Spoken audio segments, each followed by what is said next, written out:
Alhamdulillahirabbil alamin. Nahmaduhu wa nasta'inuhu wa nastaghfiruh wa na'udzu billahi min syururi anfusina wa min sayyiati a'malina. May yahdihillahu fala mudhillalah wa may yudlilhu fala hadiyalah. Ashhadu an la ilaha illallah wahdahu la syarikalah wa ashhadu anna Muhammadan abduhu wa rasuluh. Allahumma salli wa sallim wa barik ala sayyidina Muhammad wa ala alihi wa sahbihi wa man tabi'ahum bi ihsani ila yaumiddin. Amma ba'd, fa ya ayyuhal hadirun ittaqullah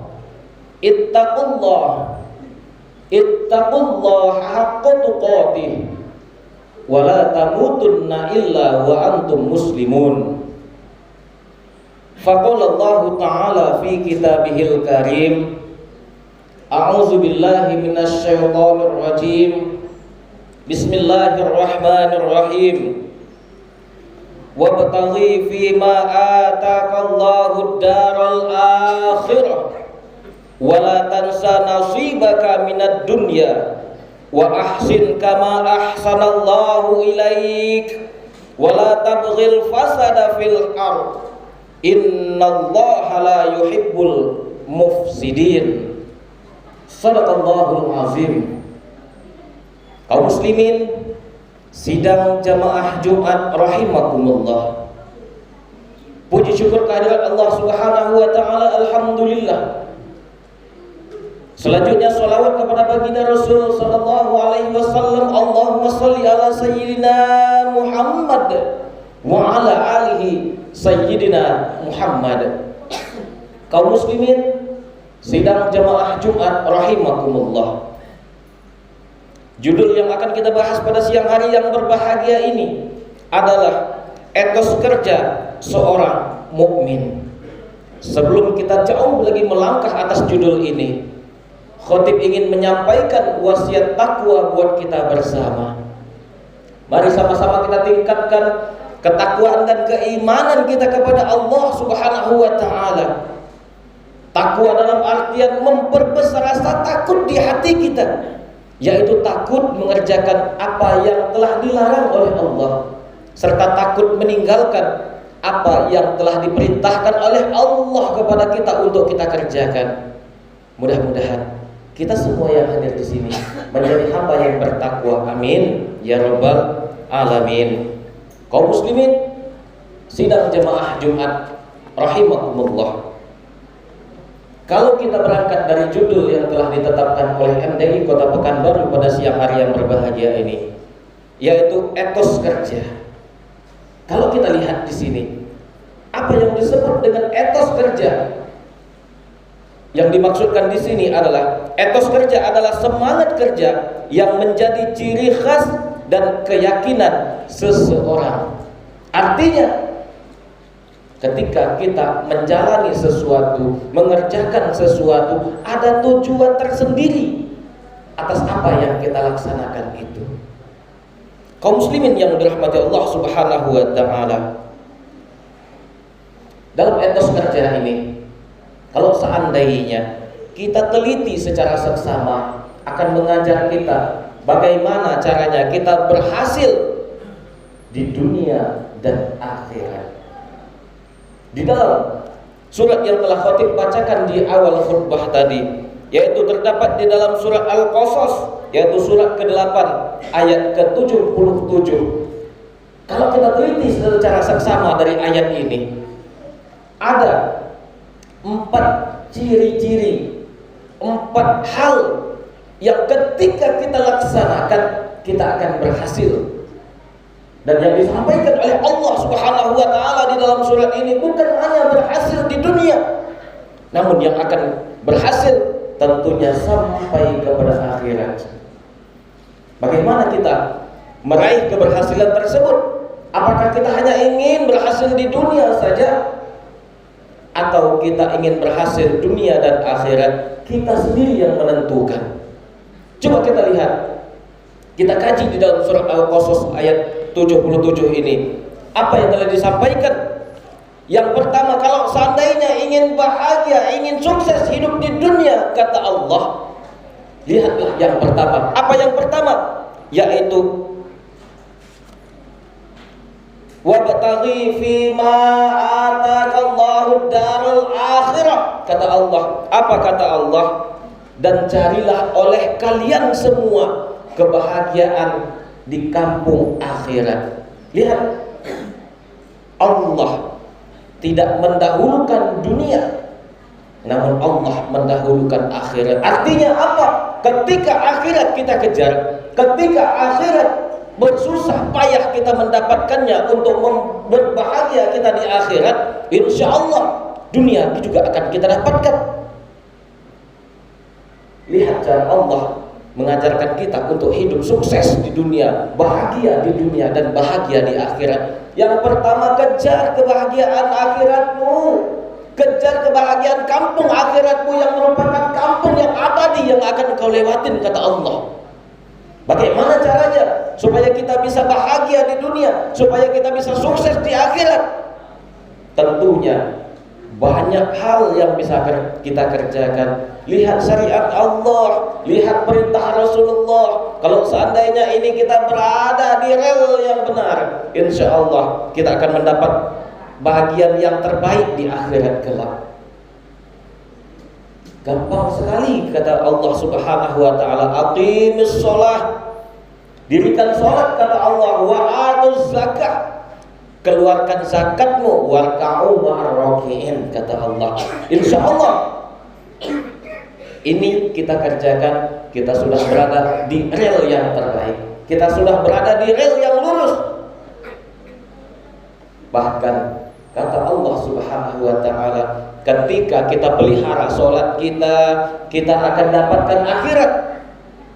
Ketika kita dirikan sholat yang Allah perintahkan itu, kita akan dapatkan akhirat. Malahan bukan akhirat yang kita dapatkan, kata Allah, dunia juga akan kita dapatkan kalau sholat ini kita jaga.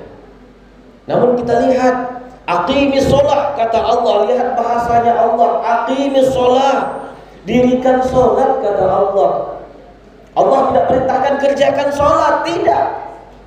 Allah perintahkan dirikan sholat.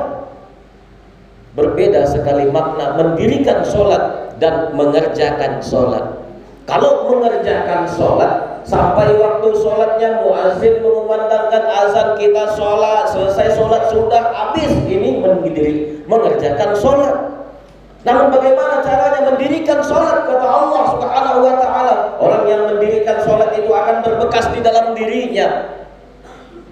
Orang yang mendirikan sholat itu akan mencegah perbuatan keji dan munkar. Inna sholata tanha 'anil fahsya'i wal munkar kata Allah. Ini kalau sholat itu kita dirikan, kalau sholat itu kita dirikan, insya Allah perbuatan keji, perbuatan jahat akan kita jauhi. Bagaimana caranya? Tentu salah satu cara supaya kita bisa mendirikan sholat, pahami yang kita baca di dalam sholat. Kalau sholat ini kita pahami, mulai dari takbiratul ikram, Allahu Akbar, tahu kita maknanya, setidak-tidaknya kita pikiran kita tidak ke sana, tidak ke sini, pikiran kita khusyuk hanya menghadap Allah Subhanahu wa ta'ala, sekalipun kita tidak tahu artinya yang jelas. Pikiran kita tidak kemana-mana, insya Allah kita akan khusyuk. Saat kita khusyuk, itulah posisi kita sudah mendirikan sholat. Tetapi ketika kita melaksanakan sholat, Allahu Akbar, takbiratul ihram kita ucapkan, kita lakukan, namun pikiran kita masih ada di kantor, pikiran kita masih saja di rumah, pikiran kita masih saja di Android, kita hanya sekedar mengerjakan sholat, belum mendirikan sholat.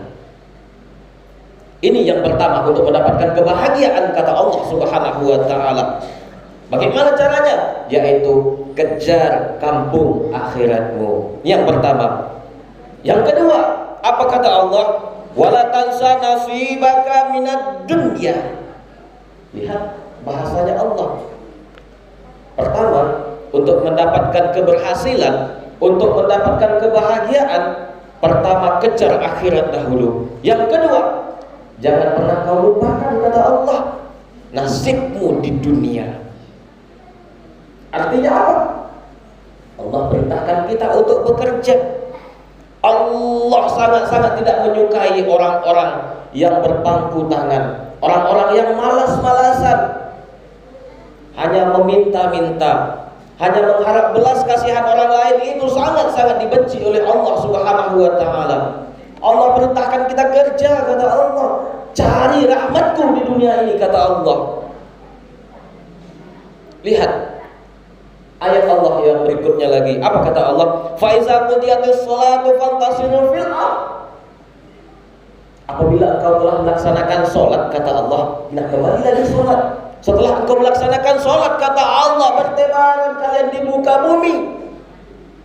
Cari rahmatku, cari ridhoku, cari ampunanku, kata Allah. Sholat dahulu, baru bekerja kita. Jangan dibalikan. Karena sibuknya bekerja, kita tinggalkan sholat. Jangan, ini bukan aturan Allah. Aturan Allah, kerja, sholat dahulu, baru kerja. Faiza qudiyatis sholah. Apabila engkau telah mengerjakan sholat, kata Allah, bertebaran kalian di muka bumi Allah. Sholat dahulu, baru kerja. Kenapa? Ketika kita melaksanakan sholat, ketika kita mendirikan sholat, Allah akan turunkan rahmat buat kita. Seperti apapun pekerjaan kita, Allah akan berikan karunia, berikan hidayah kepada kita. Tentunya Allah akan berikan keberkahan terhadap apa yang kita kerjakan. Ini cara sukses yang kedua. Bagaimana yang ketiga? Yaitu wa ahsin kama ahsanallahu ilaik. Berbuat baiklah kepada sesama kalian sebagaimana Allah telah berbuat baik kepada kalian. Sebagaimana caranya Allah telah berbuat kepadamu, berbuat baiklah kepada sesamamu. Ini kata Allah di dalam surat Al-Qasas ayat 77 ini. Nah, di sini sudah jelas, saudaraku yang dirahmati Allah Subhanahu wa taala, perintah Allah jelas. Berbuat baik kepada sesama. Artinya Allah sangat-sangat melaknat manusia-manusia yang senantiasa menyalahkan orang lain. Manusia-manusia yang senantiasa mencari-cari kesalahan orang lain, menyudutkan orang lain, menyesat-nyesatkan orang lain. Allah sangat melaknat orang tersebut. Ikutin aturan Allah. Sayangi saudara-saudara kita. Bahkan kita sudah jelas-jelas kata baginda Rasul sallallahu alaihi wasallam, sesungguhnya dianggap tidak beriman seseorang muslim, dianggap tidak beriman seseorang itu sebelum dia mencintai saudaranya sebagaimana dia mencintai dirinya sendiri. Kita perhatikan, sudahkah kita mencintai saudara kita? Atau mungkin saling cemeeh yang ada di dalam masyarakat kita? Atau mungkin saling pojok-memojokkan yang ada di dalam organisasi kita? Kita lihat, kalaulah ini ada, ayo kita berdoa, ayo kita rubah. Jangan sampai Allah murka dengan kita karena kita tidak mau berbaik dengan sesama kita. Saudaraku yang dimuliakan Allah Subhanahu wa taala. Ini yang ketiga kata Allah. Dan yang keempat, yang terakhir kata Allah. Apa kata Allah? Wala tabghil fasada fil ardh. Dan janganlah kalian berbuat kerusakan di muka bumi ini. Nah, ini dia. Jangan sampai kehadiran kita membuat perpecahan kepada orang lain. Jangan sampai adanya kita berseteru orang lain. Malahan kita itu jadilah sebagai penyejuk buat orang yang ada di sekitar kita. Menjadi penenang. Ketika kita dekat dengan orang lain akan ikut tenang juga saat bersama kita. Jangan sampai kita menjadi batu yang bisa menghalangi orang lain untuk berbuat kebaikan. Saudaraku yang dimuliakan Allah Subhanahu wa taala, inilah dia yang diajarkan oleh Allah Subhanahu wa taala di dalam surah Al-Qasas ayat 77 ini. Jelas ada 4 hal yang ketika kita jalankan akan menjadi manusia yang berhasil di dalam kehidupan ini. Ingat, sehebat apapun pangkat kita, setinggi apapun pangkat kita, semegah apapun rumah kita, semewah apapun mobil kita, sebanyak apapun harta dan kekayaan kita, kalau hal itu tidak kita jalankan, tidak kita laksanakan di jalannya Allah, insya Allah harta yang hari ini kita kumpulkan akan menjadi penyusah kita saat kita di alam akhirat. Harta itulah yang akan menggosok rusuk kita, yang akan menggosok kening kita. Kenapa? Karena harta tersebut tidak kita infakkan.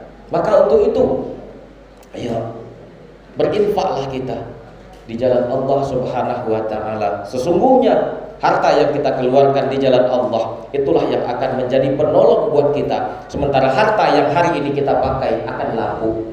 Harta yang hari ini kita makan akan busuk. Jadi, ayo kita bawa bekal kita untuk menghadap Allah Subhanahu wa taala. Kalaulah ada pengumuman masjid untuk pembangunan, renovasi dan lain sebagainya, kita keluarkan harta kita supaya harta kita berkah, supaya harta kita bawa sampai di hadapan Allah Subhanahu wa taala. Ingat, jangan dipendam harta tersebut, jangan disimpan harta tersebut. Kenapa? Karena kalau Allah mau mengambil harta tersebut, hanya sebentar akan hilang harta kita. Saudaraku yang dirahmati Allah Subhanahu wa taala. Mungkin ini yang bisa Khatib sampaikan di kesempatan yang singkat ini. Mudah-mudahan ada manfaatnya buat kita bersama. Mari sama-sama kita kejar kebahagiaan dunia dan akhirat kita sebagaimana yang Allah ceritakan di dalam surah Al-Qasas ayat 77 ini. Faqtabiru ya ulil absar la'allakum tuflihun.